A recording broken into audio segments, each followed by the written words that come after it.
The House Education Committee will come to order. Will the clerk please take attendance? Chair Colazar. Here. Representatives Churches. Present. Shannon. Present. Stone. Weiss. Glanville. Present. Conlon. Present. Edwards. Here. Wagella. Here. Green. Here. Markkinen. Here. Paquette. Here. Wenzel. Here. Johnson. Here. Mr. Chair, you have a quorum. Thank you. Representative Glanville moves to approve the minutes of the March 14th meeting without objection, so ordered. Today, we're going to be taking testimony on House Bill 4288, which is a companion bill to 4166, which I testified on last week, and we'll also be taking testimony on Senate Bill 63. I will just testify from the chair on House Bill 4288. Simply put, it is a companion bill to 4166 that would just strike language in para that refers to A through F. If we were to repeal A through F, that language would be, there's no point. It's referring to a law that simply does not exist, so or that is repealed. So that's all it is. It's pretty straightforward. This was an LSB recommendation just to strike the language since we'd be repealing 4166. So with that, any questions? Clean up language only. Okay, thank you. With that, we are now going to take testimony from Senator Polehanki on Senate Bill 63.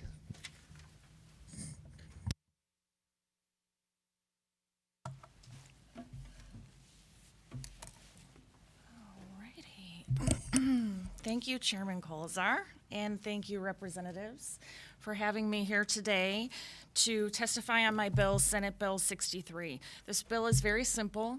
It gives flexibility to Michigan school districts to allow for sinking fund ballot language to include the purchase of school buses, vans, trucks, basically your transportation fleet. And it also adds language that allows for certain types of capital maintenance. So think big things like replacing a drivetrain, so not operational costs like fuel or oil changes. Educators have asked for this flexibility, which is why I chose to sponsor this bill, and I'm proud that this passed the Senate with broad bipartisan support, 28-10, with 3 Republican co-sponsors. You'll see from the cards of support that education advocacy groups overwhelmingly support these bills.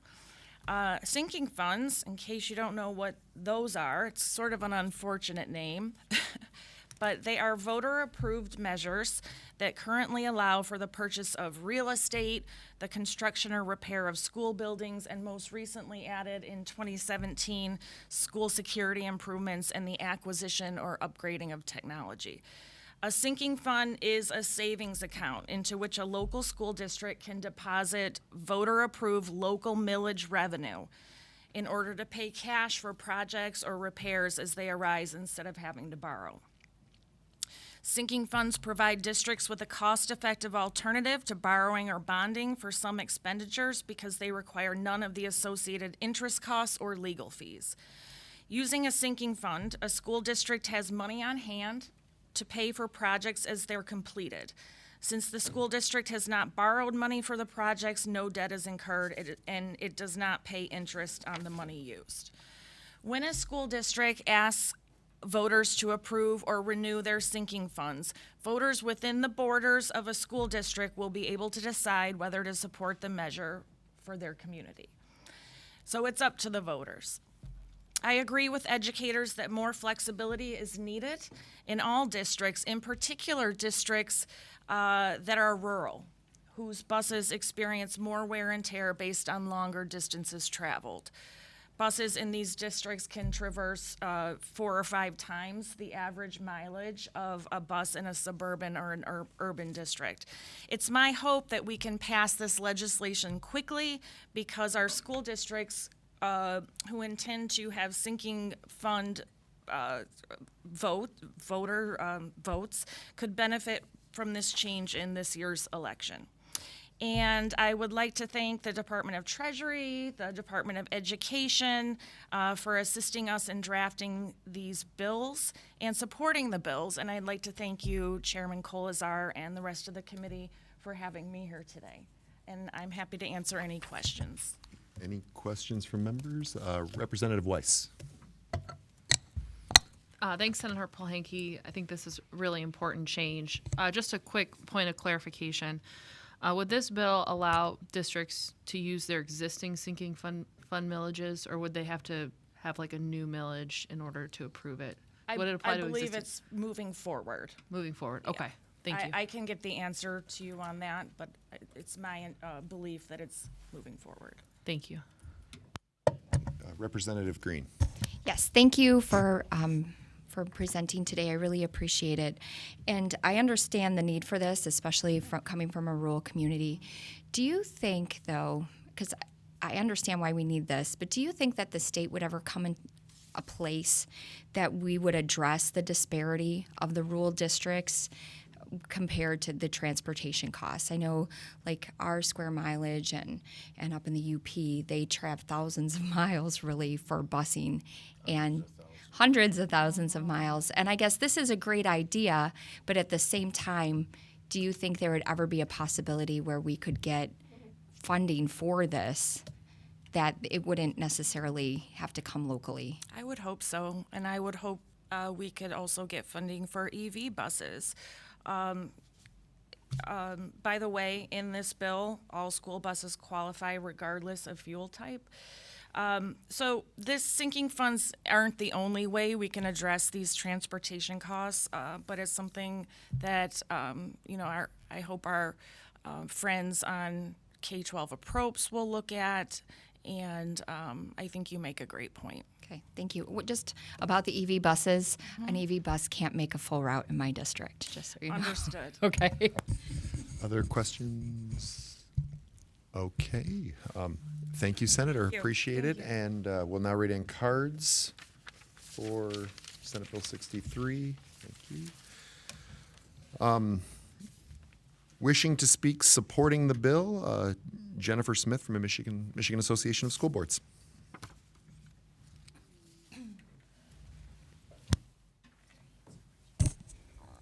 Thank you, Mr. Chairman and committee, for giving me the opportunity to speak. I am Jennifer Smith. I'm Director of Government Relations for the Michigan Association of School Boards, and I'm here on behalf of our membership in strong support of Senate Bill 63 and expanding the use of sinking funds to school buses and other transportation for pupils.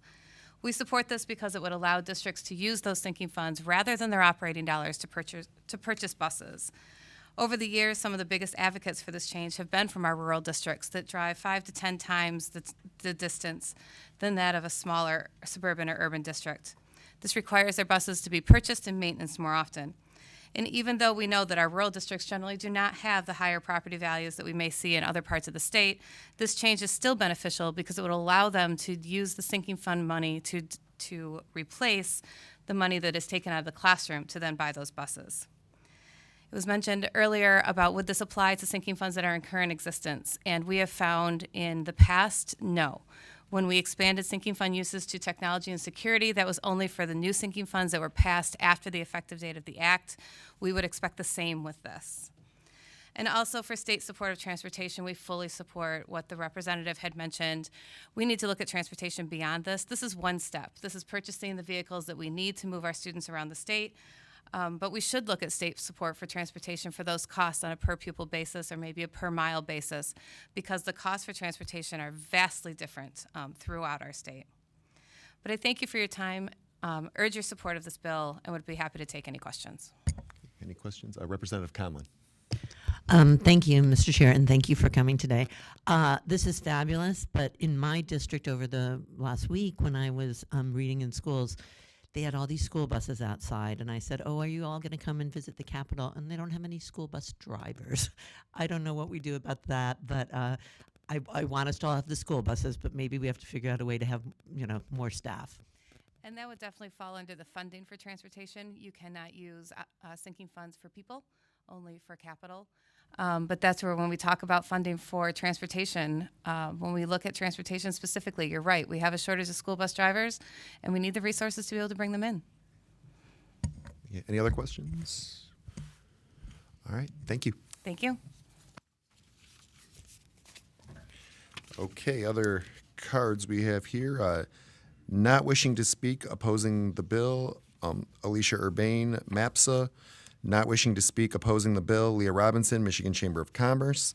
Not wishing to speak, opposing the bill, Nate Henschel, Grand Rapids Chamber. Not wishing to speak, opposing the bill, Mike Van Beek, Mackinac Center for Public Policy. Not wishing to speak, supporting the bill, Mac Dashney, Michigan Association for Pupil. There's more. Pupil Transportation. Oh, there we go. It's on the email.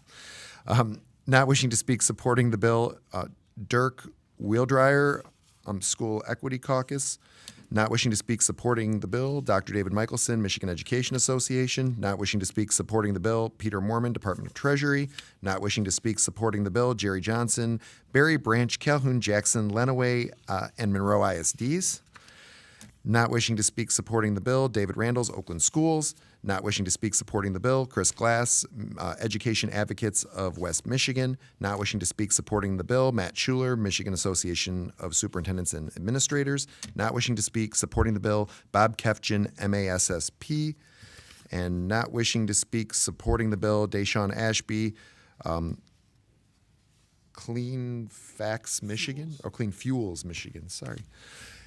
Okay, and with that, we will now move to vote on House Bills 4166, 4288, and 4157. We'll start with 4166. Do we have any amendments? We do.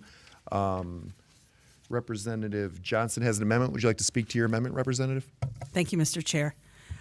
This bill removes a tool for this is 4166. This bill removes a tool to help keep schools accountable and transparent at a time when our students are struggling most. My amendment would just provide compassionate resources directly to students who had their learning disrupted by the COVID-19 pandemic in order to help get them back on track. Okay, Rep. Johnson moves her amendment. Will the clerk please take the roll? Chair Colazar. No. Representatives Churches. No. Shannon. No. Stone. Weiss. No. Glanville. No. Conlon. No. Edwards. No. Wagella. No. Green. Yes. Markkinen. Yes. Paquette. Yes. Wenzel. Yes. Johnson. Yes. Mr. Chair, you have 5 yeas, 8 nays, 0 passes. The amendment is not adopted. Thank you. And now I need a motion to report House Bill 4166 with recommendation. Representative Wagella makes that motion. Will the clerk please take the roll? Chair Colazar. Yes. Representatives Churches. Yes. Shannon. Yes. Stone. Weiss. Yes. Glanville. Yes. Conlon. Yes. Edwards. Yes. Wagella. Yes. Green. No. Markkinen. No. Paquette. No. Wenzel. No. Johnson. No. Mr. Chair, you have 8 yeas, 5 nays, 0 passes. The bill is recommended. Thank you. I now need a motion to report House Bill 4288 with recommendation. Representative Edwards makes that motion. Will the clerk please take the roll? Chair Colazar. Yes. Representatives Churches. Yes. Shannon. Yes. Stone. Weiss. Yes. Glanville. Yes. Conlon. Yes. Edwards. Yes. Wagella. Yes. Green. No. Markkinen. No. Paquette. Wenzel. No. Johnson. No. Mr. Chair, you have 8 yeas, 5 nays, 0 passes. The bill is reported of recommendation. Thank you. And now I need a motion to report House Bill 4157 with recommendation. Representative Weiss makes that motion. Will the clerk please take the roll? Chair Colazar. Yes. Representatives Churches. Yes. Shannon. Yes. Stone. Weiss. Yes. Glanville. Yes. Conlon. Yes. Edwards. Yes. Wagella. Yes. Green. Yes. Markkinen. Yes. Paquette. Yes. Wenzel. Yes. Johnson. Yes. Mr. Chair, you have 13 yeas, 0 nays, 0 passes. The bill is reported of recommendation. Thank you. Representative Churches moves to excuse absent members without objection. Members are excused. And there being no further business before the committee will stand adjourned. Now we're going to wait till after spring break.